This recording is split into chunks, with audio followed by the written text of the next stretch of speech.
the Desert Tiger Podcast. How are you? I am having an amazing day so far. Good. Yeah, you said you did an interview 2 hours already. Your day's like already going. Mine's just starting.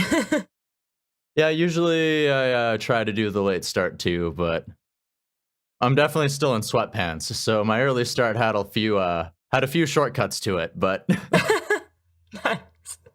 That's good. and then your day is going nice and good. My day's going good. I made a coffee and I got dressed. That's as far as I've gone so far today. Caffeine and a video call. I mean, All hey, I need. right. Shout out to caffeine. Yeah, true. Woo. All right, so we're here to dive a little bit into your musical journey here today. Yeah, I guess so. All right, are you ready to jump on into it? I think so. I think we're good. Yeah. Okay, fantastic. All right, so of course, well, I want to lead a little bit of a road. We want to start a little bit with that journey to get to where we are now. So, when does a young Danielle Ryan find herself a guitar, find herself songwriting, and when does the decision come to actually pursue songwriting? Was that the same moment, or did that come a little later? I think for me, I remember I auditioned for a contest and I sang like cover songs and the feedback was kind of like, yeah, you're kind of like everyone else. And that was when I was like 11. So like at that time too, like you're not really thinking like, this is my career. But yeah, that was when I was like 11. And then I was like, you know what, like I want to be different and I want to tell my own stories and like I want to go that route. And at the same time, I didn't want to just like write songs and sing like a cappella kind of deal. Like I wanted to have something to accompany me. And I played piano like growing up, but I wasn't very good at it. So I was like, I'm going to learn how to play guitar. And I did that via YouTube. And at the time too, we didn't have great Wi-Fi at our house. So my parents probably are upset that I used all their Wi-Fi to learn. But yeah, learned how to play guitar and then started writing my own songs, telling my own stories. And like some of the songs were pretty brutal, but it got me started for sure. Hey, it's that foundation, right? You have to lay down that foundation in order to build. So Yeah, you got to start somewhere. So yeah, that's kind of what I did. I was probably 13, and then I just went from there. And I auditioned for this show at the time, and made it through all these rounds and stuff. And I think it was then too that my parents were like, I always wanted to do it in my head. And then I think my parents as well were like, oh, like, did you hear that song she wrote? Oh, this is actually like kind of good. And then they like took me to all the open mics and all the things you could really do at that age. So that was awesome. Okay. So a lot of family support from early on, which is very good. For sure. I mean, I had siblings. I have a few siblings. And they used to sit outside my door and record like voice notes of me like singing these songs I wrote and like make fun of me in the beginning. But now my brother actually writes like all the songs with me now. So it's really come full circle. Oh, well, that's pretty awesome. Wow. That's so family not only helping with supporting you, but also helping with creating then. Yes, for sure. Yeah. And it's really awesome too, because he's like just as passionate about the project as I am. So it's like really cool to share that with someone and have someone who cares equally about what you do. Absolutely, for sure. All right. So another step that I'd like to dive into on your progression here is at one point you were a part of the Canadian Country Music Association's Discovery program. Yeah. So what was that experience like? And what are some of the things that you learned during that time that still apply to your career here today?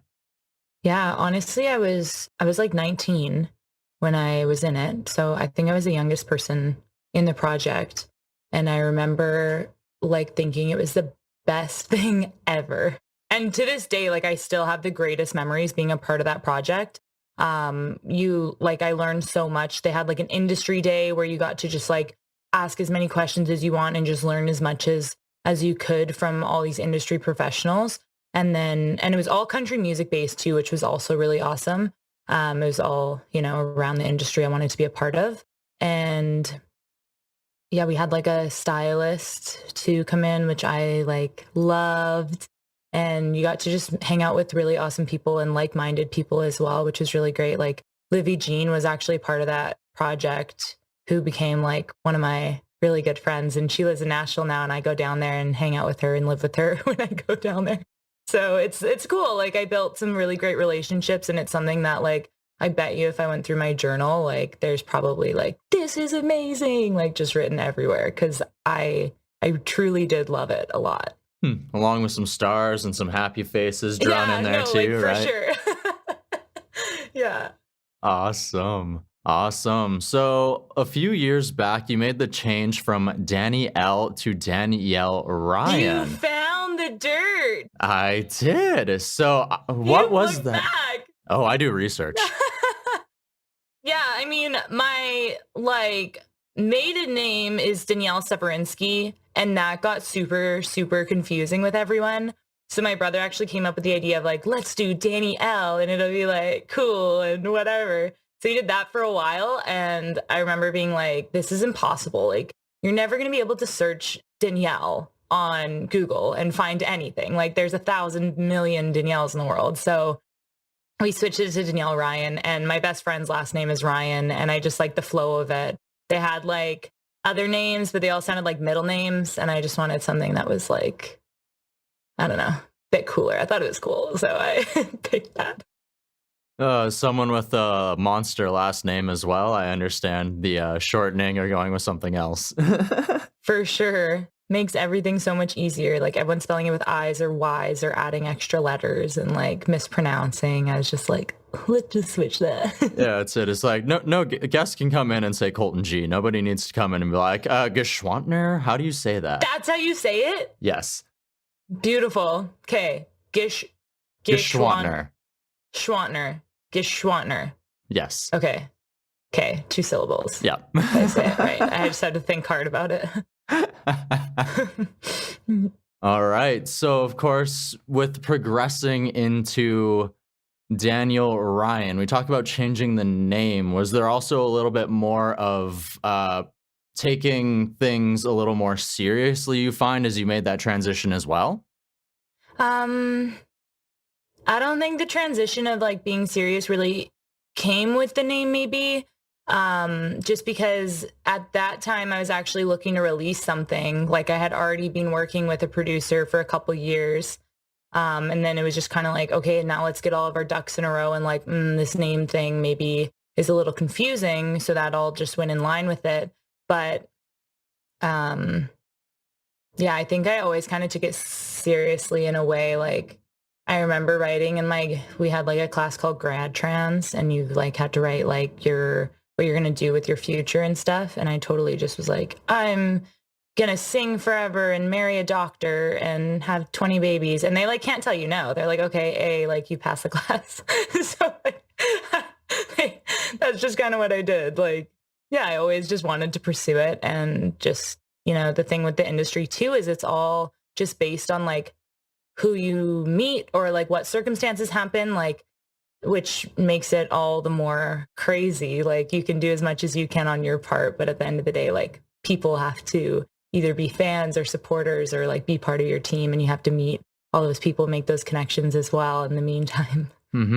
It's, as they say, it's a lot of it is luck and timing, but there's also a lot of preparation that goes into that as well too. For sure. Yeah. Awesome. So you said you had been working with a producer, but of course there's a little bit of time in between there, and you end up getting signed by 604 Records at the beginning of 2020. So what has that experience been like? No worries. Go ahead. No, I was just going to say, talking about luck, like that whole deal was so random to me. Like, I was at my buddy Jojo Mason's show, and I was like backstage hanging out, and ran into Jonathan Simkin, who's the president of 604. And I'd met him in the past a couple times, like just in passing. And I was like, just hit it off with him and started talking to him for a couple hours. And yeah, in the process kind of said, send over some things. And I did. And by the next week I was offered a deal. And yeah, I wasn't looking for anything at the time. I was kind of in between things. So that whole process was like totally just like out of the blue, but worked out for the best. And yeah, they were like, just go. My wedding was like a few weeks later, and they're like, go get married, and then, come back, sign a deal. And yeah, so that's how that all worked out. Nice. Very chill about it. Whereas, hey, just go do your life thing, come back, we'll be here. And when you're here, studio time. Totally. That's like literally what happened. I was like, oh, I can sign something now. And they're like, no, you're probably so busy with your wedding. And I was like, oh, I'm not like that kind of person. Like, I can do two things at once. But yeah, so I went and got married and then came back and signed a deal. Okay. Well, congratulations on your marriage. Oh, thank you. Yes. He's wonderful. So I really lucked out there. Oh, well, that's always a very important piece of the puzzle there. So I'm very glad to hear that. Yeah. All right. So let's jump a little bit into this studio time once you finally get there. Yeah. So everything kind of was a bit messy to begin with. We were supposed to record in March of 2020. And then literally the day before we were supposed to go to the studio, I was working with Brian House, who I like really wanted to work with. I really pulled for that. He worked with like Nickelback and Simple Plan, which is like totally not country, but he had worked with a couple country artists like Keith Urban. And I heard some of the demos and I was like, yeah, like let's do something different. Let's like do something that's not what everyone else does in the same way too, like someone with a different vision and who's going to bring something else to it. So we were literally supposed to record the next day and then lockdown happened. And I was like, okay, I think that's the end of that for now. And yeah, then we ended up getting back in there in September and recorded basically like an EP. Like we recorded 6 or 7 songs all through the fall, basically. And it was so awesome. It's just so cool seeing like this thing that I wrote on my bedroom floor come to life and just become something that like, you're like, wow, like this is like what I had envisioned, but this is like so much better or like so different. Like there's a few songs that like I remember hearing the like demo project that Brian had worked on and being like, whoa, like this is not what I envisioned, but like it's so much better than like what I would have thought. Like I saw it as an acoustic song and it comes out as like more of a rocky song and you're like, wow, so different. But that's, that's his job and that's what makes it so awesome and such a creative project. Well, and when you have a pretty much certified hit maker such as himself, it's when he says, I kind of want to put some rock into it. And I'm like, okay, I'm willing to give it a try, right? Yeah, totally. That's exactly right. Fantastic, fantastic. So the first single that you actually end up releasing through 604 ends up being a Christmas song. So what was that decision like? I mean, the thing is like, Jonathan called me and was like, hey, do you want to do a Christmas song? Like, it's a great opportunity. Like, Christmas is great. And I'm a huge Christmas person. So I was like, sure, like, let's do it. And I think it was like June or July when they had made that decision. So my brother and I got together and we drank a couple bottles of wine and wrote This Christmas in July. And then, yeah, we recorded that one with Ryan Stewart, actually, who has worked with like Carly Rae Jepsen and a lot of pop people. So we did that one. And yeah, I was kind of like, I kind of want to release like, a me song over a Christmas song, but with the timing of everything and like the unpredictability of everything right now too. And just like, no one really knows how to navigate their way through how to do a release and do all those things. Like, I think we figured it out now that this is kind of like the new norm, but we just weren't ready at the time. So we were like, let's just do the Christmas song and then, we'll figure out Weatherman later and go from there. All right. And of course, you mentioned that you would like to do a me song first. And the reason I asked about a Christmas song out of season was so that we can sort of get the contrast into going into a you song from there. So let's talk about moving into finally releasing a piece of yourself here with this new track, Weatherman. It's honestly like so surreal. I know nothing's happened yet, hasn't been released, no one's really heard it, like, but it's so cool, just the idea of like, I'm finally getting to release something and like share something, because I took so long curating that and finding my sound and finding like who I wanted to be as an artist. And I didn't want to just throw content out there just so somebody could just have something to listen to. I really wanted it to be true to me. And I have that now, and I'm so proud of it. So I'm really excited to be able to share it with people and, you know, have something a bit more than like, are you still doing that singing thing? And more kind of like, where can I download your song kind of thing? Or like, this is the content I have for you, rather than, yeah, I've been writing in my bedroom for years and years. So it's just really cool for it to like all come out and come full circle. Absolutely, for sure. And then, of course, as a farm kid, I definitely connect to the lyrical content of this song. So take us a little bit behind that piece of this music. Wait, what farm did you live on? Like, where? So I'm originally from Saskatchewan. Oh, real farm boy then. I am from like the literal middle of nowhere, Qu'Appelle Valley, Saskatchewan. I'm sorry, I don't even know what that is. Where is it? It's an hour east of Regina. Okay. So you're like somewhat near a city at least. You were a bit closer. Nice. Sorry, what was the question? Take us behind the lyrics of Weatherman. Yeah, it was literally like, so I'm a born and raised farm girl kind of deal. And when we make crops in the summer, it's so dependent on the weather, and the weatherman will be like, sunny for the next 100 days. You'll be like, great, let's make crops, let's make hay, let's do it. And then it like rains, and everyone's like panicking, like trying to finish everything in the one day, because you're like, it's calls for rain now for the rest of the week. And that whole concept just took it and related it to a relationship, you know, how nothing's ever really as it seems, and you say one thing, but it's actually the other, and just kind of related it to that. And it turned out good too. That's the big thing, is usually, you know, you have this idea and then you go to write it and you're like, oh, that wasn't what I wanted. So it actually turned out how I wanted it, which was great. No, that's awesome to hear. And that's once again something that a lot of people can connect to, maybe a little bit more than the farm thing, is the relationship series of things. So I really love that analogy there of like the relationship is, you could be told it's going to be sunny, but suddenly someone comes home and they rain all over your parade. Yeah, totally. It's exactly it. Awesome. So do we possibly have a music video that will accompany this track as well, or?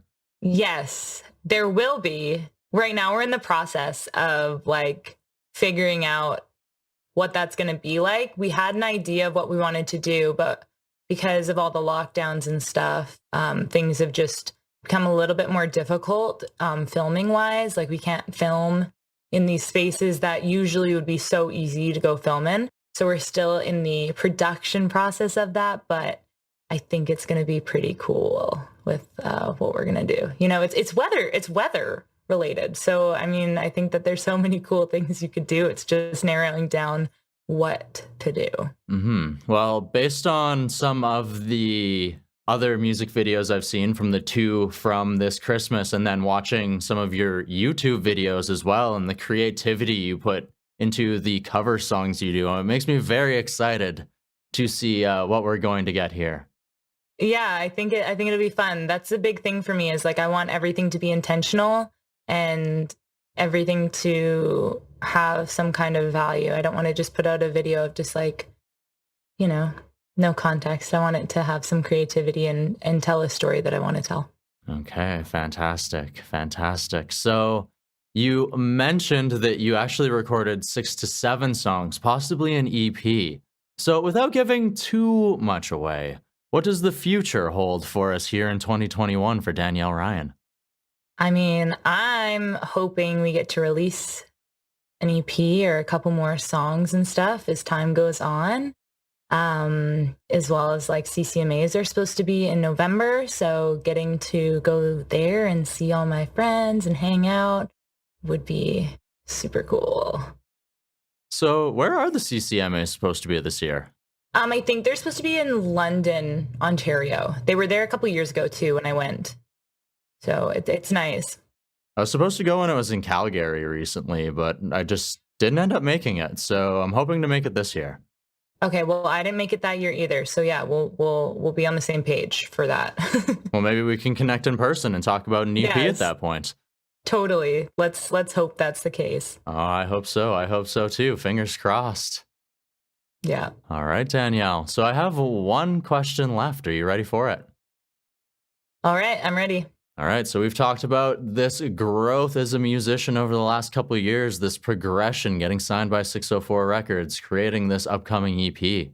What I want to know now is how has this process, this progression, how has it helped you grow as a person? Or what has it helped you learn about yourself?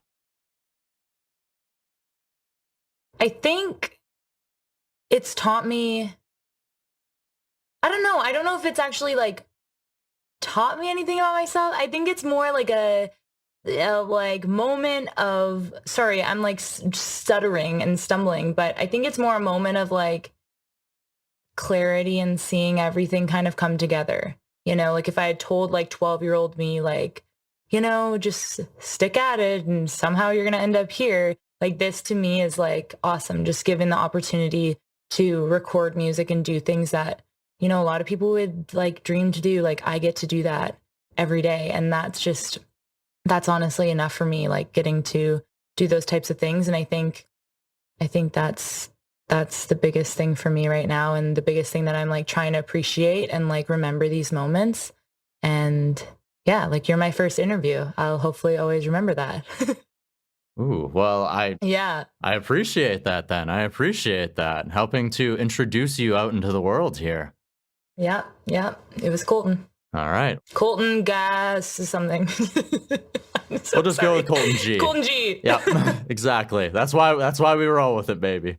That's why we roll with it. All right. So, Danielle Ryan, I want to thank you so very much for not only allowing me to be your first interview, but for also joining us here today to take us behind your progression as a musician into this new single, Weatherman. Yeah, thank you so much for having me here and like doing some sturdy research, which like no one knows this stuff and you know it. So that's awesome. I appreciate it. The Desert Tiger Podcast.